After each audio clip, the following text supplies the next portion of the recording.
ഒരു സ്ത്രീ തസൂമുൻ നഹാർ വ തഖൂമുൽ ലൈൽ, പകൽ മുഴുവൻ നോമ്പ് നോൽക്കുന്ന സ്ത്രീയാണ്, രാത്രിയിൽ സുദീർഘമായി രാത്രി നമസ്കരിക്കുന്ന സ്ത്രീയാണ്. പക്ഷേ വതുദി ജീറാനഹ, പക്ഷേ അയൽവാസിയെ ഉപദ്രവിക്കും, അതിലൊരു കുറവും വരുത്താറില്ല. നമസ്കാരമുണ്ട്, രാത്രി നമസ്കാരം വരെ ഉണ്ട്, പകല് നോമ്പ് നോൽക്കുന്ന സ്ത്രീയാണ്, പക്ഷേ അയൽവാസിക്ക് നാവ് കൊണ്ടും മറ്റും ഉപദ്രവമാണ്.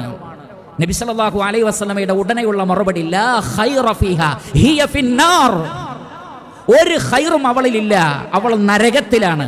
നോക്കൂ, രാത്രി നമസ്കരിച്ചു, പകല് നോമ്പ് നോറ്റു.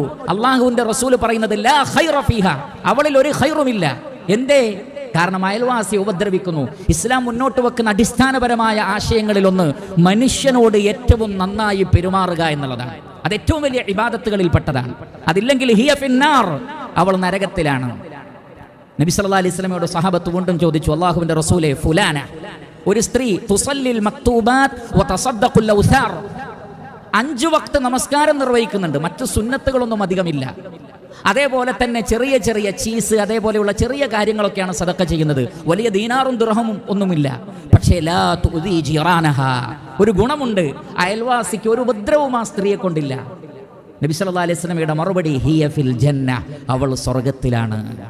ഒരുപാട് സദഖ ചെയ്തിട്ടില്ലെങ്കിലും, ഒരുപാട് സുന്നത്തുകൾ നമസ്കരിച്ചിട്ടില്ലെങ്കിലും, ഫർള് നമസ്കാരം മാത്രമാണെങ്കിലും അയൽവാസിയെ ഉപദ്രവിക്കാത്ത, മനുഷ്യന്മാരെ ഉപദ്രവിക്കാത്ത ഒരാൾ ഫിൽ ജന്ന, അവർ സ്വർഗത്തിലാണെന്ന് റസൂലുള്ളാഹി സ്വല്ലല്ലാഹു അലൈഹി വസല്ലം.